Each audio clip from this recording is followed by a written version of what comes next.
You were told to leave. This is my house. Ma'am, he's back. Are they inside?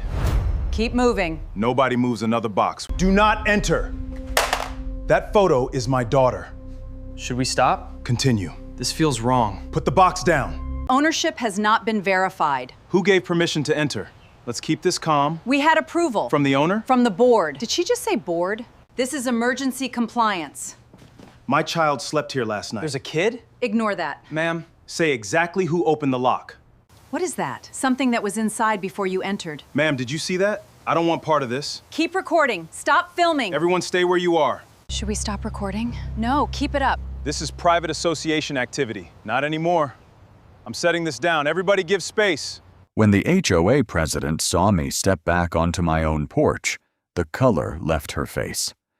30 minutes earlier, she had ordered me to leave the neighborhood until ownership was verified.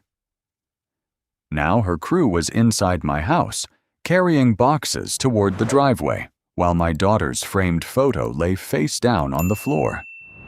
Who gave them permission? Why did every neighbor suddenly stop recording?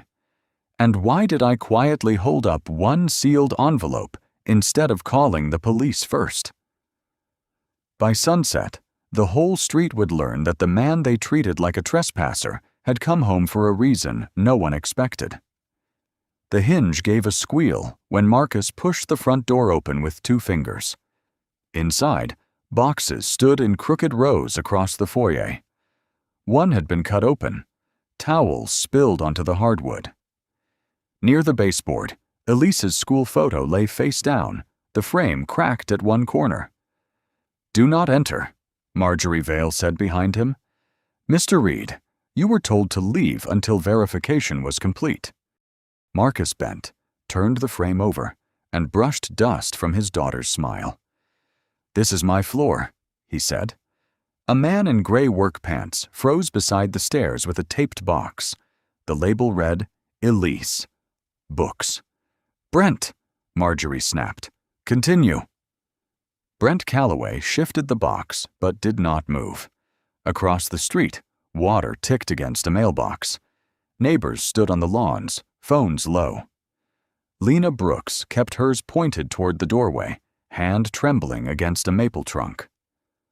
Officer Pike stood near the curb. Marcus set the frame on the table. It leaned. He caught it before it fell. Marjorie's voice sharpened. "This is an emergency compliance action. The association has authority when a residence is abandoned or unlawfully occupied. My daughter slept here last night. That has not been established." Someone whispered, "His daughter?" Then the street went quiet. Marcus looked at Brent. "Who opened the lock?" Brent swallowed. "We had access approval." "From the owner?" "From the board," Marjorie said. "That wasn't my question." "You're being difficult in front of the community." Marcus held the frame. The glass was cool against his palm. "No, ma'am. I'm being precise."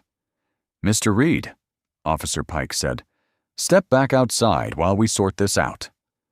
Marcus turned to him. "Officer, did you authorize entry?" Pike glanced at Marjorie.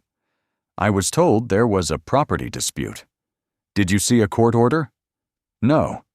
"Did you see my consent?" Pike's jaw tightened. The air smelled of grass, dust, and packing tape. Marjorie lifted her chin.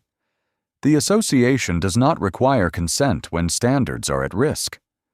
From the living room came paper sliding off paper. One crew member had opened Elise's drawings.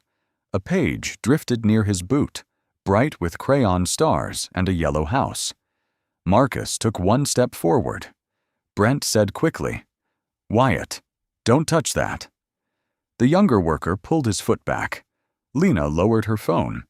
Marcus noticed, but did not ask her to raise it. Marjorie pointed toward the driveway. "You left the premises. We documented non-compliance. I left for 30 minutes. And during those 30 minutes, we acted under policy." Marcus reached into his jacket and removed a white envelope. One edge had bent against his ribs.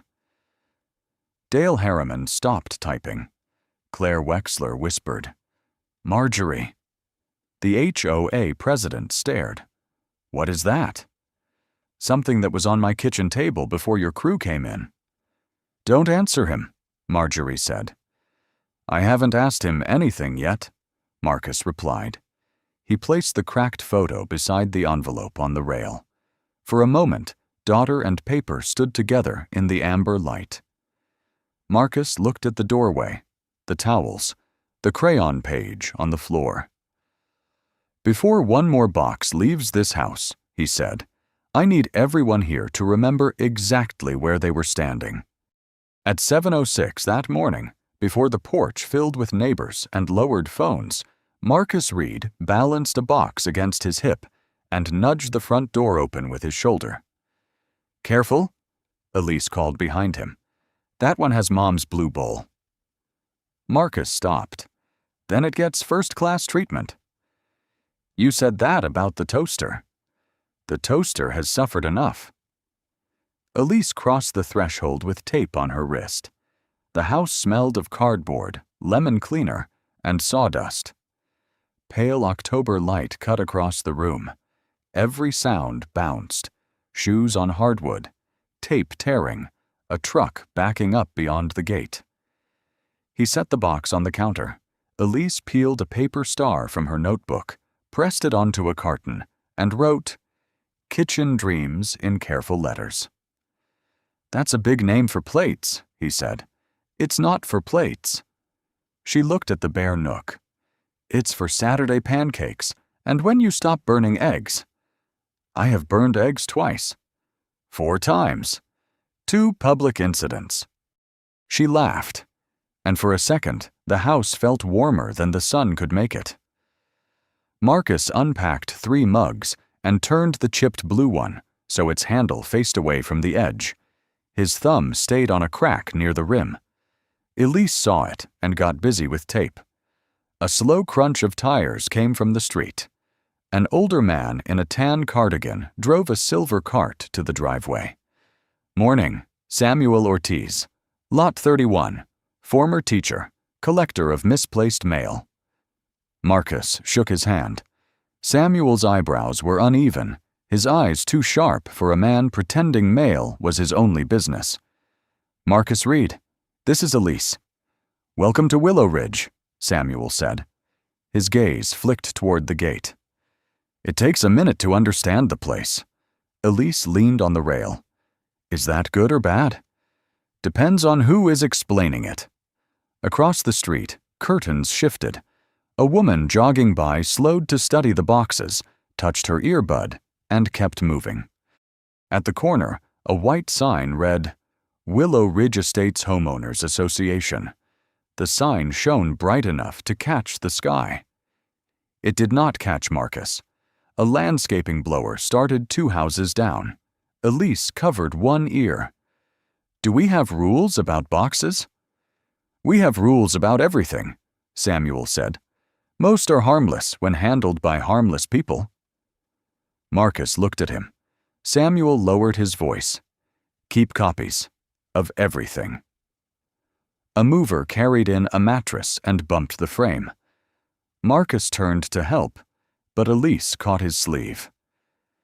"Dad," she whispered, "is this going to be hard?"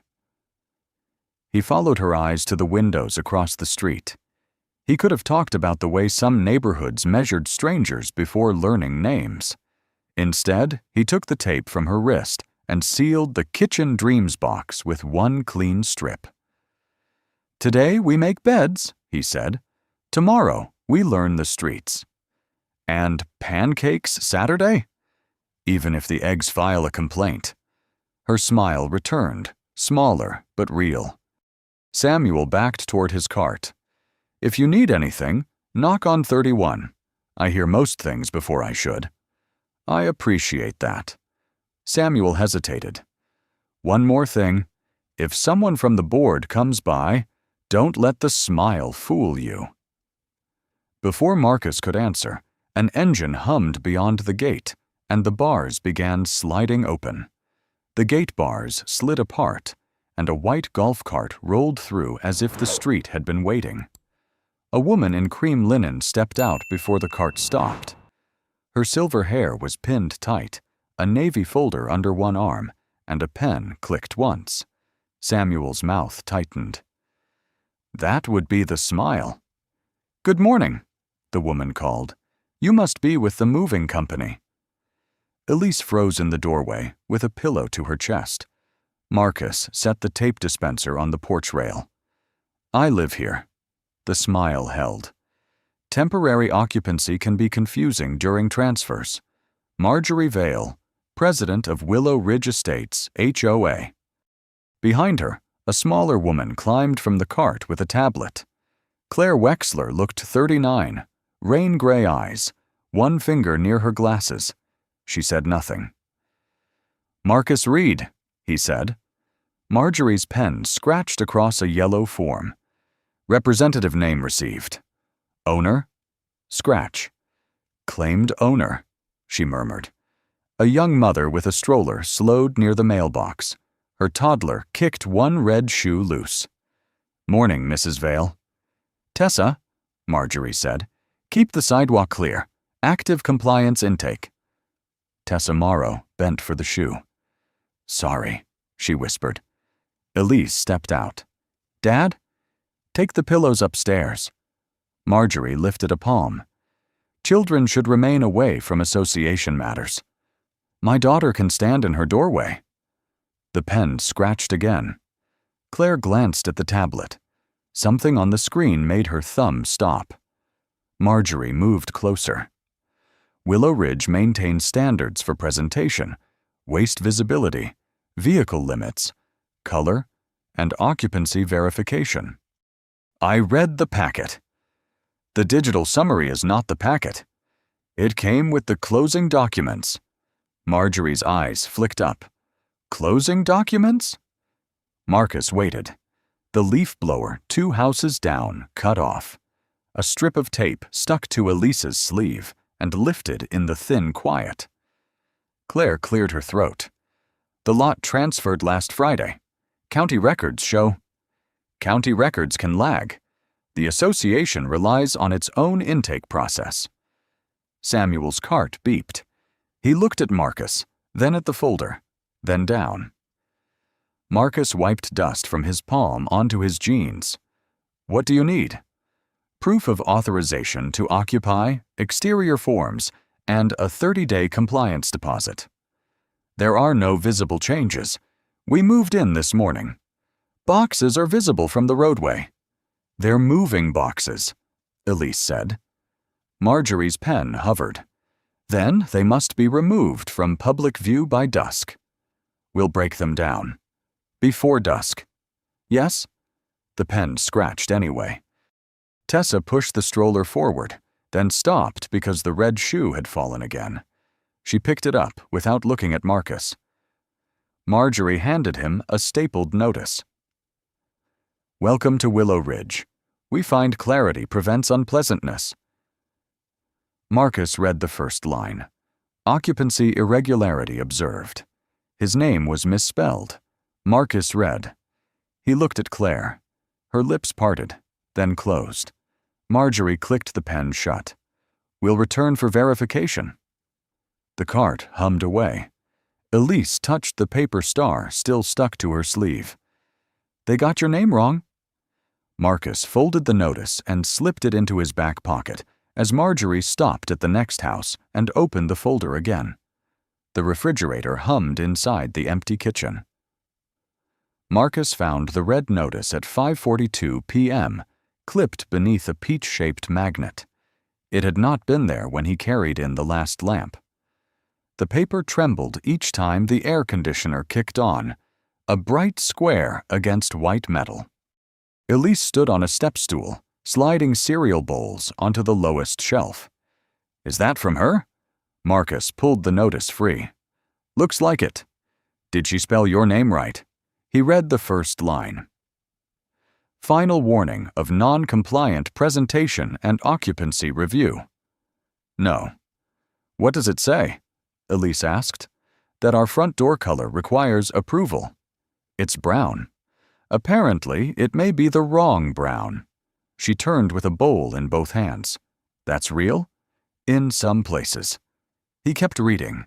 Visible containers, improper driveway activity, failure to provide proof of ownership. His name appeared twice, wrong both times. Someone is moving faster than the rules allow, he said. The stool scraped the tile. Are we in trouble? No. But they keep saying words like we are. Marcus folded the lower half. Words can be stacked to look heavier than they are. His phone buzzed. Marcus Reed. Mr. Reed! Marjorie's voice was dry. This is a courtesy call. It's Reed. A file can be corrected once documentation is accepted. The board has observed uncertainty. It has been 1 day. Exactly. Early correction prevents escalation. Elise set the bowl down without a sound. Marcus turned toward the dark window. What documentation have you rejected? There is no need to use adversarial language. What have you rejected? Paper shifted near Marjorie's phone. Your transfer record lacks association certification. The association is not the county. The association protects residents from irregular occupancy. By taping notices to refrigerators? This was hand-delivered. After entering the porch? The porch is visible common interest frontage. Marcus looked toward the door. The lock was still turned. Elise whispered, Dad? He lowered the phone. Upstairs. Put your uniform somewhere safe. But, please. She gathered the folded navy skirt from a chair, then stopped in the hall. Instead of hanging it on the railing, she tucked it back into a moving box and closed the flaps. Marcus saw it. Marjorie's voice sharpened. Mr. Reed, are you still there? Yes. If ownership cannot be verified, the board may initiate emergency measures. What emergency exists? That depends on your cooperation. Send all further communication in writing. We already have. Then send the policy you're relying on. It is in the packet. Send the policy. A clock ticked faintly on her end. You seem very confident for someone new to this neighborhood. I read what people ask me to sign, he said. After she hung up, the kitchen light flickered once. Marcus went to the hall closet and unlocked the black case at the back. From it, he removed a folder marked Willow Ridge, Preliminary. Inside were copied notices and photographs of other doors, other driveways, other families caught behind the same language. He placed the red notice on top. The peach magnet slipped from the refrigerator and clicked against the floor. By 8:13 the next morning, the inbox had already done its work. Samuel brought the email folded in thirds. It smelled of coffee and toner. Across the top, Marjorie warned residents about unverified occupancy activity at Lot 27. She sent this to everyone? Marcus asked. Everyone, Samuel said. Cardigan buttoned wrong. Dale Harriman copied the finance list, too. Treasurer? Counts paper clips like they owe him rent. Across the street, curtains parted a few inches, then froze. Marcus watched the narrow, dark gap and lowered the paper. Inside, Elise called, Dad, where's my lunch bag? Counter, left of the sink. Samuel's voice dropped. They're making it look like you slipped in. Then we keep records. A cart whined at the corner. Lena Brooks stepped from her driveway, phone in hand. Mr. Reed, I got the email. I recorded Mrs. Vale here last night. Send it if you choose to, Marcus said. Before she answered, a black sedan stopped behind Marjorie's cart. Dale Harriman climbed out. 59, narrow silver tie clip straight as a ruler, leather folder pressed to his chest. Beside him stood Officer Graham Pike, uniform neat, sunglasses on his collar. Marcus Reed, Pike called. Elise came out with her backpack half-zipped. Marcus stayed on the porch. Yes. Marjorie's smile was smaller today. This is a welfare and verification follow-up. For whom? For the community, Dale said. Pike glanced at Elise. Sir, we received concerns about a possible unauthorized occupant. My daughter and I bought this house. Dale opened the folder. Claimed purchase. Elise tugged at her zipper. It stuck. She pulled harder. Tessa Morrow stood near the bus stop with her toddler on her hip. Two boys whispered, "That's the house." Elise heard it. Her shoulders lifted, then settled. "Tessa," Marcus called. "Morning." She looked at him, then at Marjorie, then down at the toddler's red shoe. "Morning," she said, too softly to reach the street. The bus sighed around the bend, hot diesel mixed with cut grass. "Dad, should I still go?" "Yes." Marcus crouched and worked the zipper slowly. "Math folder?" "Blue pocket." "And who are you?" She looked at the adults. "Elise Reed." "That's enough for today."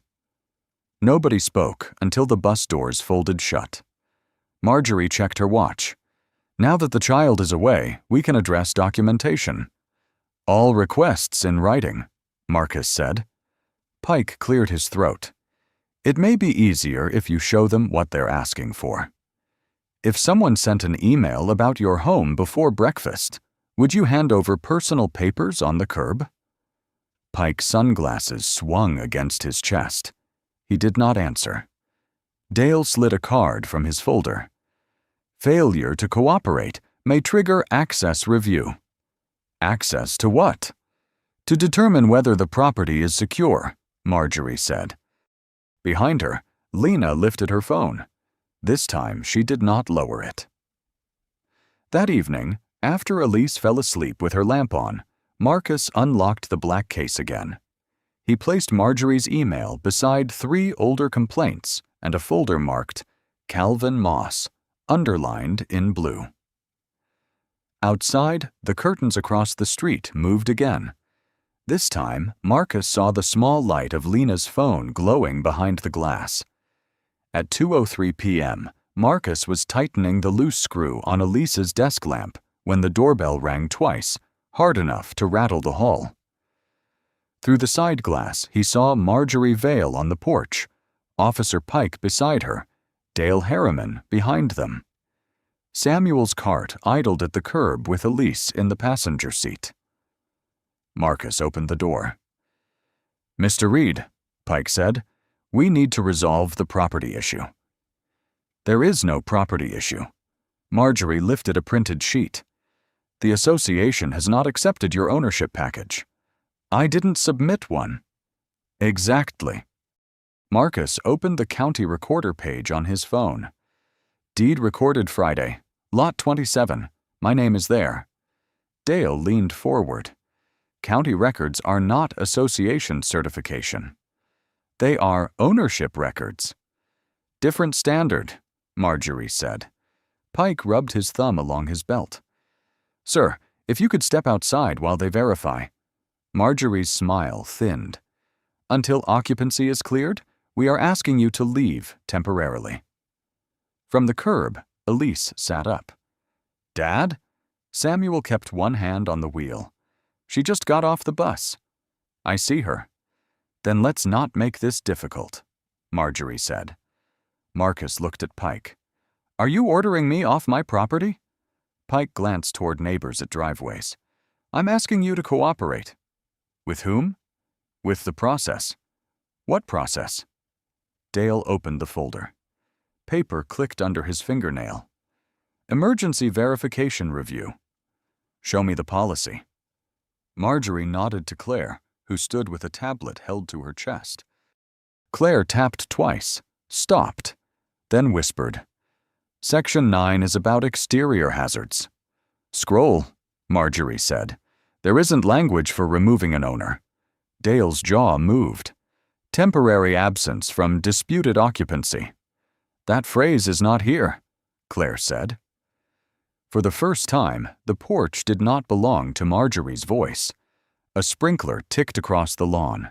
Elise's fingers worked the zipper on her backpack until the sound carried to the door. Pike lowered his voice. "Mr. Reed, I don't want your daughter watching this." "Neither do I." "Then make it simple." Marcus looked past him to Elise. Her navy skirt hung crooked from one shoulder of the backpack. "I will drive around the block," Marcus said. 30 minutes. You send me the policy in writing. No one enters the house. No one touches anything. Marjorie's pen appeared. Voluntary departure noted. No. Temporary de-escalation. Dale wrote anyway. Marcus stepped inside, picked up his black document case, and locked the door. The deadbolt turned with a final sound. Elise climbed from Samuel's cart. "I'm coming with you. You're going with Mr. Ortiz for lemonade." "I'm not 5. "No. You're 12, and you know when adults use rules like walls." Samuel opened the cart door wider. Marcus bent close. 30 minutes. Watch the clock." She gripped his sleeve, then let go one finger at a time. As Marcus walked to his car, the front gate began sliding shut for an exiting delivery van. Its metal track groaned across the pavement, louder than his next words to Pike. "No access without my consent." The gate clanged into place before anyone answered, and Marjorie was already looking at Brent Calloway's number on her phone. Marcus did not start the engine right away. Through the windshield, he watched Elise sit beside Samuel Ortiz in the golf cart, her backpack pressed against her knees like a shield. Samuel said something to her. She did not smile. The gate's shadow cut across Marcus's hood. His dashboard clock changed to 2:17. 30 minutes. Not one more. A text from Elise lit his screen. "Are you really leaving?" he typed. "Around the block. With witnesses." She sent, "Mom would hate this place." Marcus held the phone until the glass warmed under his thumb, then wrote, "She would hate what they're doing. Not the place we chose." On the porch, Marjorie spoke quietly to Dale. Claire stood 2 steps away, tablet lowered. Officer Pike watched Marcus's car. Marcus opened the black case on the passenger seat. Willow Ridge notices, county records, and copied complaints lay in clipped rows. From the side pocket, he took one sealed white envelope. Pike walked over and tapped the window. Marcus lowered it halfway. "Sir, I appreciate you cooperating." "I'm not cooperating with entry." "That's understood." "Say it where they can hear you." Pike turned. "No one should enter the residence during this review." Marjorie's head snapped up. "Officer, the board has a duty." "I'm saying let's not complicate it." Marcus raised the window. Thin words, but words. Before pulling away, he opened the home security app. The kitchen camera showed the refrigerator, the red notice, and the half-unpacked table. He had installed it after Elise asked if the house could hear them. He had told her no. Now he tapped record. He stepped back out and unlocked the door. Marjorie stiffened. "I thought you were leaving." "I forgot something." "You are not to remove documents." Marcus looked at her. "From my kitchen?" Dale's pen hovered. Inside, the air was cooler. The house smelled of wood dust and apple soap. Marcus placed the sealed envelope in the center of the kitchen table, beside the peach magnet and the red notice. He turned it blank side up. Then he laid Elise's paper star on top. When he came out, Wyatt Finch had arrived in a dented work van behind Brent Calloway's pickup. Wyatt was young, narrow-shouldered, with sawdust on his sleeves. Brent climbed down, phone at his ear. "Mrs. Vale, you said immediate compliance?" Marcus locked the door. The deadbolt clicked once. Marjorie answered without looking at him. "We have temporary vacancy and unsecured presentation items." "That's not what the officer said," Lena called from her yard. Every head turned. Lena's phone was up, both hands around it. Marjorie smiled. Lena, recording association activity can create privacy issues. Lena's hands dipped an inch. Marcus met her eyes across the grass.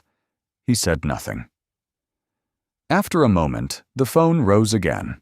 He got into the car and drove slowly toward the corner. In the rearview mirror, Elise's face appeared between Samuel's shoulder and the cart frame. She was counting with her fingers. At the stop sign, Marcus parked under a red maple and opened the camera feed. For 28 seconds, nothing moved inside his kitchen. Then Marjorie's voice came through the speaker, muffled by the front door. "Brent, open it before he decides to come back." "I can't open a locked house without the owner," Brent said on the kitchen camera. Marcus sat under the red maple, 1 block away, phone against the wheel. Dry leaves scraped the curb like paper over concrete. Marjorie answered from the porch. "The board has authorized emergency compliance access." "That's not a key," Wyatt Finch muttered. The young worker stood at the edge of the feed, cap in hand, sawdust on his sleeves. Dale's voice came next. "Document the condition before removal. Photographs first, boxes second." "Removal of what?" Wyatt asked.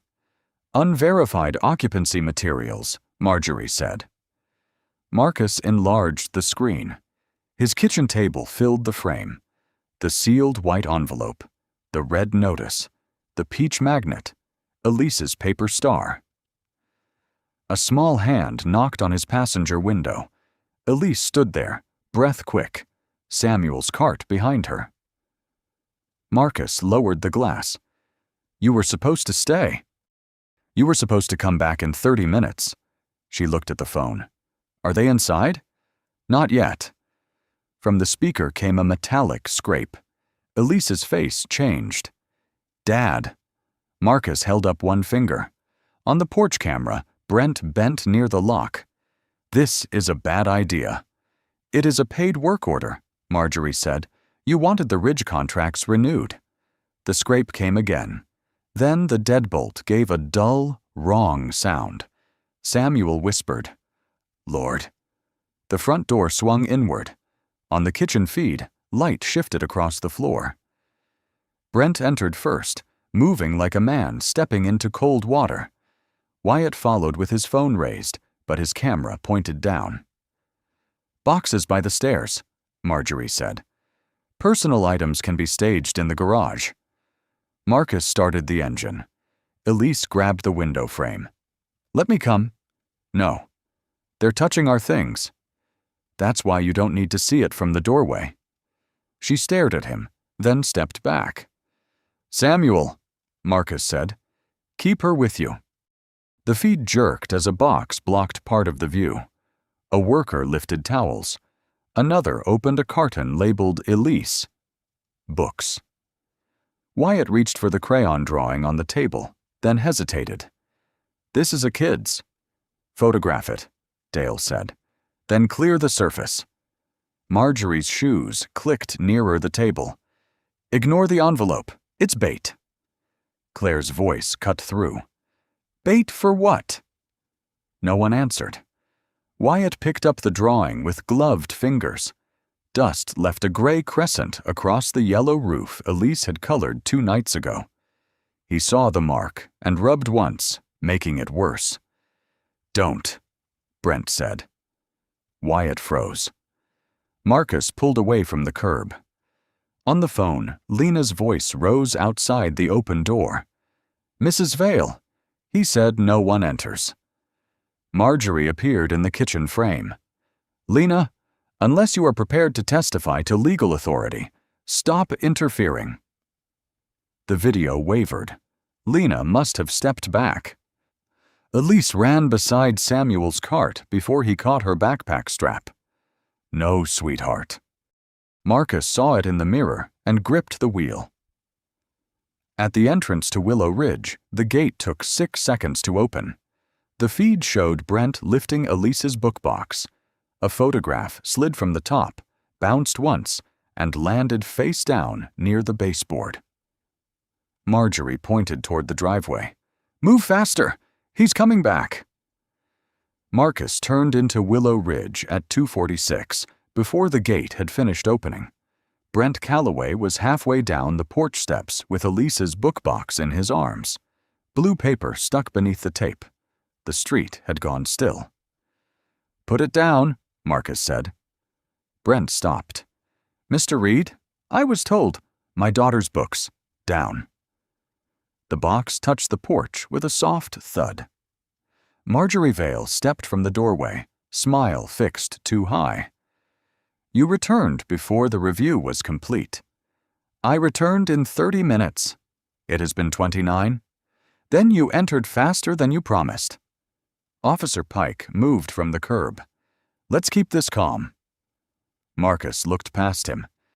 Towels lay across the foyer. Elise's school photo lay face down near the baseboard. "Who opened the lock?" Brent rubbed his palms on his pants. "We had authorization." "From whom?" "The board," Dale said. Marcus turned to Pike. "Did you sign access?" "No." "Witness consent?" "No." Marjorie lifted her clipboard. "Emergency powers allow entry when status is unresolved." "Show me the signature." "This is not a courtroom." "No, it's my porch." Across the street, Lena stood by the maple with her phone raised. Samuel's cart idled beside Marcus's car, Elise rigid inside it. Marcus stepped forward. Marjorie blocked him. "You are interfering with a lawful process." He looked at the threshold. "Move." One word. No heat. Dale stopped writing. Marjorie stepped aside. Inside, the air was cool and dusty. The kitchen dreams box had been opened. The peach magnet lay under the table. At the center of the table, the sealed white envelope remained untouched, brighter than every torn label and brown carton around it. Marcus picked up Elise's photograph first. "Do not remove evidence," Marjorie said. He turned the frame over. Dust crossed Elise's smile. "This is not evidence," he said. "This is my child." Wyatt Finch stood near the sink with Elise's crayon drawing in one hand. A gray smear crossed the yellow house. "Sir," Wyatt said, "I didn't know there was a kid." Marcus took the page. "Now you do." He laid it beside the envelope. Marjorie reached toward the paper. "That item is part of the staging area." Marcus covered it with 2 fingers. "Careful." Her hand stopped. The refrigerator hummed. "What is in it?" Dale asked. "A question," Marcus said. "Everyone here will hear the answer." Pike stepped into the doorway. "Who do you need us to call?" Marcus looked at the lawns. Some phones were up. Some were still hidden. Tessa lifted hers with the toddler's red shoe in one hand. "I want the people who saw this to stay," Marcus said. Marjorie laughed once. "You cannot detain residents." "I'm asking witnesses not to disappear." Samuel climbed from the cart. "I'll stay." Lena swallowed. "I recorded from the tree." Claire stood at the porch edge. "The minutes should reflect entry before owner authorization." "Claire!" Marjorie snapped. Claire did not lower her eyes. Marcus carried the envelope onto porch. In the afternoon sun, the paper looked almost lit from within. He dialed a number saved without a name. When the line connected, he placed the phone beside the envelope. A woman's voice answered from Atlanta. "Marcus, is the property secured?" "Marcus, is the property secured?" the woman asked. "Not yet," Marcus said. He set the phone on the porch rail, speaker facing the street. Unauthorized entry occurred at 2:31 p.m. Witnesses present. Marjorie's smile flattened. "Who is this?" "Vivian Hart, Counsel for Housing Compliance. Identify yourself for the record." Dale Harriman shut his leather folder. "This is private association business." "Not after your board entered an occupied home against the owner's stated refusal." Marjorie reached for the phone. Marcus slid it away. "Do not touch that," he said. Officer Pike stepped closer. "Ma'am, are you law enforcement?" "No." Deputy Director Nolan Price from Oversight is also on this call. A lower voice came through. "Good afternoon. The residence stays as it is. No boxes moved. No documents removed. No further entry. Officer, confirm you heard." Pike looked at the doorway. "I heard. Name and badge number?" Pike gave both and wrote slowly. Marjorie folded her arms. Willow Ridge acted under emergency policy. "Then preserve it," Vivian said. "Drafts, emails, texts, access logs, work orders, board notes, and resident complaints from the past 24 months. Claire Wexler's tablet chimed. Her face changed. Dale turned toward his sedan. "I'll get the file." "Leave it where it is," Marcus said. "It's association property." Nolan cut in. "Removing a file after a preservation request creates a separate issue."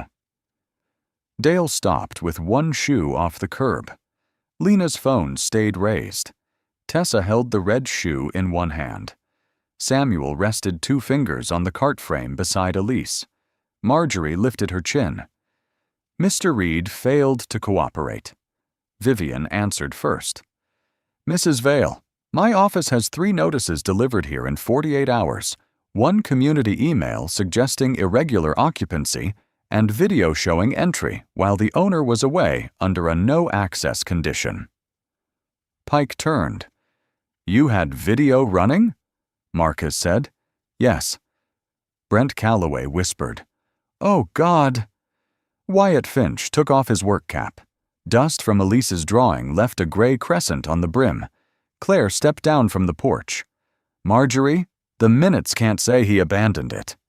They will say what the board approves." "No." Claire held the tablet against her ribs. "Not this time." Dale stared at her. "Claire, you asked me last night to change request to refusal. I saved both versions." Marjorie's pen slipped from the clipboard and struck the porch boards. Vivian's voice softened. "Ms. Wexler, do not delete anything. Forward records to the address I'm sending now." Marcus looked toward the cart. Elise had one hand over her mouth.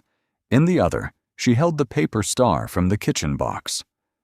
Nolan said, "Mr. Reed, photograph the doorway, the lock, the moved items, and the envelope." Marjorie turned sharply. "That envelope is irrelevant." Marcus lifted it. "It was inside before your crew entered."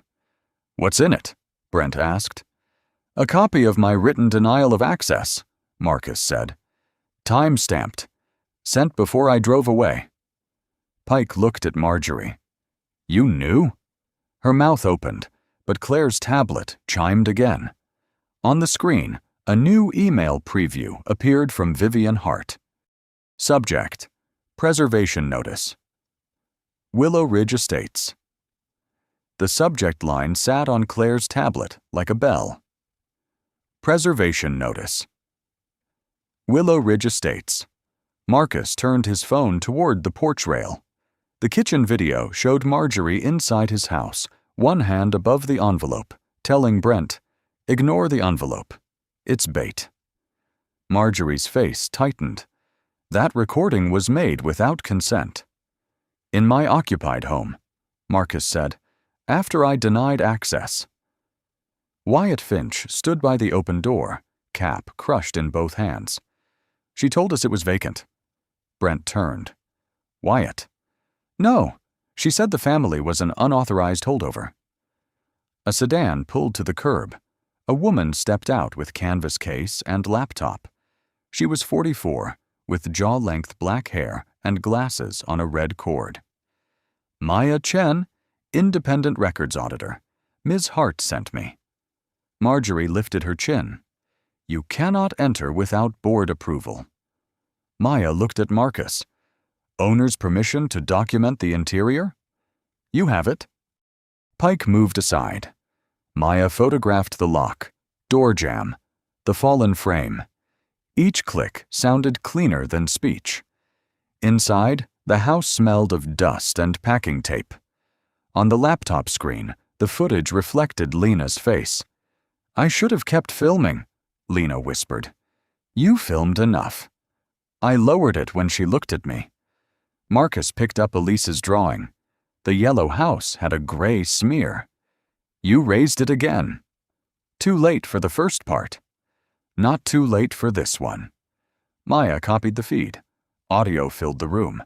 Dale saying, "Photographs first, boxes second." Wyatt asking, "Removal of what?" Then Lena outside.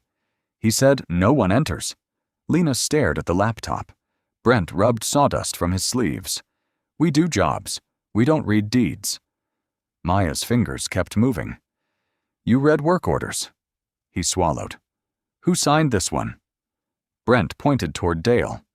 Dale said, "Pending verification was sufficient." "Show me." "My folder is in the car." Marcus said, "Bring it here." Closed. Dale hesitated until Nolan's voice from the phone said, "Do that now." Outside, neighbors stood in uneven clusters. Tessa held a red shoe in one hand. Samuel stood at the door. Claire forwarded files from the tablet. Her thumb shook each time she tapped send. Marjorie spoke low. "Claire, you're making a mistake." Claire did not look up. "I made several. I'm correcting one." Maya paused the video at the moment Marjorie pointed toward the driveway. "Move faster. He's coming back." The room held its breath around those words. Elise stepped to the table and set the paper star beside the envelope. "That was on our kitchen box." Maya's voice softened. "I'll include it." Marcus placed the cracked photo upright behind it. The frame leaned, then steadied against the wall. On the porch, Dale returned with the folder pressed to his chest. The blue elastic had snapped at one corner. "Set it down," Marcus said. Dale laid it beside the phone. Maya opened her camera again. Claire's tablet chimed with another sent file. Marjorie looked from the envelope to the folder to the phones on the lawn, and for the first time, she had no sentence ready. Then Maya lifted one page from Dale's folder and read the handwritten note at the top. "Lot 27, she said. "Clean removal before owner returns." The microphone squealed before Marcus said a word. People flinched across the clubhouse. Folding chairs scraped. A paper cup collapsed in someone's fist. The room smelled of cleaner, coffee, and damp coats. Judge Elaine Porter sat at the center table, 61, retired from administrative hearings. "We are not here to perform outrage," she said. "We are here to preserve facts." Marjorie Vale sat with Dale Harriman, her cream jacket buttoned tight. Brent Calloway waited near the wall, cap in both hands. Claire Wexler sat in the first row, not with the board. Porter tapped the microphone. "State your name." "Marcus Reed, owner of Lot 27. Marjorie leaned in. "Claimed owner at the time." Porter looked over her glasses. "Another interruption, and I mute your microphone myself." Maya Chen connected her laptop. The projector washed Dale's note across the screen. "Clean removal before owner returns." Dale rubbed his tie clip. That was shorthand. "For what?" "Presentation hazards." Maya clicked. 3 older emails appeared. Same phrase, different lots, different families. Vivian Hart said, "The audit found 26 actions where residents were labeled pending, irregular, or unverified after deeds had been recorded." Marjorie's voice thinned. "The board protects property values." A man rose from the third row, 50, broad-shouldered, jacket shiny at the elbows. A faded blue rubber band held a stack of envelopes. "Name," Porter said. "Calvin Moss, former Lot 19. Dale shifted. His matter was settled.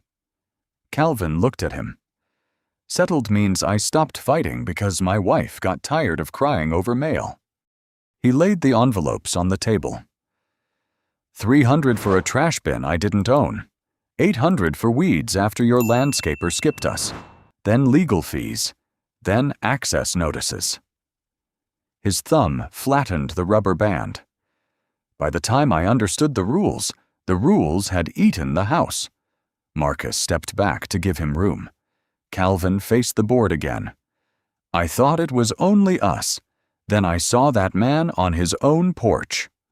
Marjorie reached for her microphone. This is becoming emotional testimony. Porter answered. It is becoming relevant testimony. Maya clicked again. Marcus's kitchen filled the screen. Marjorie's recorded voice said, Move faster. He's coming back. The speaker crackled on faster. Brent lowered his head. Vivian said, Mr. Reed received complaints before moving in. He purchased Lot 27 after multiple owners reported similar practices, and no one had clean documentation. Someone whispered, He bought it for that? Marjorie stared at Marcus. You set us up. Marcus turned toward her. I gave you a deed, a locked door, a child's bedroom, and the word no. The microphone carried the last word to the back wall. Elise sat beside Samuel, both hands around the paper star. Porter folded her hands. Mr. Reed, why not disclose your role earlier? Marcus glanced at Elise. Because people behave differently when they know someone important is watching. And when they do not. He looked at Marjorie. They explain themselves. Outside, water dripped from the clubhouse roof while Maya opened the next file. The first highlighted line read, Lot 19, staged entry approved. Lot 19, Maya Chen read. Calvin Moss stood with old envelopes in both hands. The faded blue rubber band cut a groove into the paper. That line is my garage, he said. That line is the day my son stopped bringing friends home because he thought we were losing our house for being dirty. Judge Porter looked at the board. Let him finish. Calvin eased one envelope free. I paid the first fine because I was embarrassed. I paid the second because I was afraid. By the third, I hid mail in my glove box so my wife wouldn't see it before dinner. Marjorie touched her microphone. Mr. Moss had repeated violations. Samuel Ortiz rose from the second row, cardigan buttoned wrong. He had a rose trellis, Samuel said. That was the violation I saw. Dale shook his head. Samuel, you never filed a statement. No. Samuel looked at Marcus, then at Elise. I watched from my porch, same as last week. I told myself it was not my house. Cold air slid over the chairs, carrying wet wool and coffee. Tessa Morrow stood near the aisle, toddler asleep on her shoulder, one red shoe in her coat pocket. At the bus stop, my boys repeated what adults said. About Mr. Reed. About whether he belonged. I heard Elise hear it. Elise lowered her eyes to the paper star in her lap. I looked at the ground because Mrs. Vale was there, Tessa said. Marjorie opened her mouth. No words came. She searched the table, Dale's face, the folder. This hearing is allowing residents to rewrite history, she said. Marcus did not turn around. They're reading it back. Maya placed Calvin's envelopes beneath the document camera. Old notices filled the wall. Planter height, bin placement, shade fabric, late appeal fee. The blue rubber band lay beside them like a tired line holding years together. Vivian Hart asked, Mr. Harriman, did the board collect fines while appeals were pending? Dale touched his tie clip. I would need records. Claire Wexler raised a folder. Yes, on at least 11 accounts. Dale turned on her. You were not authorized to summarize. I was authorized to type what you told me to hide. Brent Calloway stepped away from the wall. The work orders came prepaid sometimes, before notice dates. Marjorie snapped. Brent? He stared at the floor. I kept copies because I thought somebody would blame me. Porter removed her glasses. Mrs. Vale, did this board authorize entry before completing owner notice? Marjorie folded her hands. The board acted to preserve community integrity. Answer the question. We acted under advice. From whom? Dale's chair creaked. Marjorie did not look at him. Rain tapped the windows. One drop ran down the glass behind Marcus and split into two. Calvin gathered his envelopes, but the rubber band snapped. Paper slid onto the floor. Elise set her star on the chair, knelt, and picked up the nearest letter. Calvin took it with both hands. Thank you, sweetheart. Marcus finally turned. Mr. Moss, I'm sorry it took this long. Calvin shook his head. Just make it stop for the next one. Porter looked past the board and the residents who had watched too much and spoken too late. Then we moved to remedies, she said, and Maya opened a folder labeled Emergency Access Authority. The folder labeled Emergency Access Authority opened with a dry crack. Maya Chen slid copies across the clubhouse table. The current language lets the board define an emergency after action is taken. Judge Porter lifted one page. That ends today. Marjorie's chair scraped. A neighborhood cannot function if every small issue needs outside approval. A locked home is not small, Porter said. By the wet window stood Renee Dalton, 45, the temporary compliance monitor, glasses low on her nose and a notebook half full. Pastor Miles Avery, 58, broad-shouldered in a dark cardigan, sat with the residents. Renee read, No interior access without written owner consent or a court order. No crew dispatched without time-stamped notice. No fines collected while an appeal is pending. Dale's mouth tightened. That exposes private finances. It exposes board actions, Marcus said. Vivian Hart placed another sheet beside Calvin's envelopes. Independent appeal panel, annual rights training, 5-year record retention. Review of the last 3 years. Calvin pressed his thumb over the snapped blue rubber band. And people who already paid? Renee looked up. Restitution review. The room did not cheer. It breathed. Marjorie stared at the floor. You are dismantling a system that kept this place orderly. Samuel Ortiz said, You confused quiet with order. Pastor Miles rose. People learned to lower their blinds when a cart came down the street. That is not peace. Porter signed the order. Mrs. Vale, you are suspended from board authority pending review. Mr. Harriman, financial access is frozen. Mr. Calloway, all association work orders are paused. Brent nodded once. Marjorie gathered her folder and left her pen on the table. By 8:10 the next morning, mist hung over the gate. 2 workers loosened bolts from the old HOA sign. Marcus stood beside Elise under a maple tree. The air smelled of wet leaves and metal dust. Is it over? She asked. No. Her face lowered. He touched the paper star peeking from her coat pocket. But the lock is different now. Across the drive, Pastor Miles spoke with Calvin. Samuel handed coffee to Lena. Tessa's boys stood beside their mother, watching the pale rectangle appear where the old sign had been. Renee called, Mr. Reed, final wording? Marcus read the notice aloud. No resident may be denied access, fined, entered upon, or publicly identified without written notice, documented appeal rights, and independent review. Dale, tie removed, muttered, Sounds like a courthouse. Marcus looked at the gate. Sounds like a neighborhood learning paperwork can have mercy. Elise slipped her hand into his. The old sign came free with a metallic groan.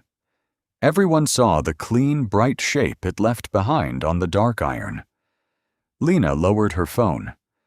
"You should say something." Marcus shook his head. "The sign says enough." Renee taped the new notice to the gate. Wind pressed the paper flat. At the bottom, beside the oversight office number, someone had added a line in black ink. "If you are afraid to complain, call anyway." Elise read it twice, then looked toward Lot 27, where the front window caught morning light and showed boxes still waiting to become home. 3 weeks after the sign came down, Marcus found the first letter wedged beneath the brass slot of his front door. It was not addressed to Attorney Reed. Just Marcus, Lot 27. The paper smelled of rain. He carried it to the kitchen, where Elise turned the bowl in her hands. "Pancakes?" she asked. "Saturday survived long enough." She smiled, then saw the envelope. "Another notice?" Marcus opened it. Calvin Moss had written 2 lines in heavy black ink. "They called yesterday. They are reviewing our fines. My wife slept through the night." Elise placed her paper star beside the letter, no longer hiding it on a box.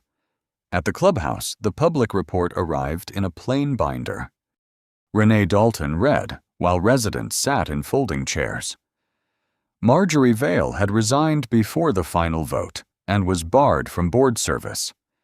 Dale Harriman's account access had been removed pending audit. Brent Calloway's company lost Willow Ridge contracts until every crew completed homeowner rights training. Claire Wexler, pale but steady, was hired temporarily to rebuild missing records because she knew where the gaps had been. No one clapped. Samuel Ortiz cleaned his glasses on his cardigan. Lena Brooks kept her phone in her bag. Tessa Morrow asked whether bus stop messages counted as public identification. Renee wrote it down. Marcus spoke once. "Put it in the procedure." Renee nodded. "We will." By December, the new gate notice had been printed on metal. Every access request required written owner consent, an appeal number, a timestamp, and an outside reviewer. A rainy Tuesday training session filled the clubhouse. Pastor Miles Avery poured coffee at the back. Officer Pike came in without sunglasses on his collar and stayed through the hour while Vivian Hart explained cooperation and coercion. Afterward, Pike found Marcus near the doorway. "I should have stopped it at the porch." Marcus looked through the glass at the wet street. "Then stop the next one sooner." Pike nodded once. The boxes in Lot 27 disappeared slowly. Elise shelved her books herself, arranging them by color, then by height, then by a system that made Marcus carry them twice. On the mantel, the repaired frame stood upright. Her school photo leaned against the handmade star from the kitchen box. The crack in the corner remained visible under the light. One afternoon, Lena knocked with printed screenshots. "For your records," she said. Marcus accepted them. "You didn't have to." "I did." Her voice caught, so she tucked her hands into her coat pockets and left. More letters came after the report spread beyond Willow Ridge. Some were neat, some hurried, some written by people who crossed out sentences and began again. Marcus read them after Elise finished homework. He answered only when he could offer a form, a number, a name, or a place to start. On the last night of the year, Elise set the blue bowl in the center of the table and filled it with folded notes they had already answered. "Kitchen dreams," she said. Marcus looked around the room. The porch light glowed over the new lock. Outside, the gate opened for Samuel's cart without anyone asking why. Elise straightened the framed photo, then touched the paper star. "Feels like ours now," she said. Marcus washed one cup and set it to dry. It always was. The house settled around them, quiet and warm. If this story reminded you of a time when someone used rules to make another person feel small, share your thoughts in the comments. Your story may help someone else recognize what they are facing sooner. Share this with someone who believes dignity and justice are not loud things, but necessary things. And subscribe for more stories about quiet resilience, fair consequences, and the kind of systemic change that protects the next family before harm is done. Thank you for watching. And remember, sometimes the strongest person in the room is the one who keeps the record straight very carefully.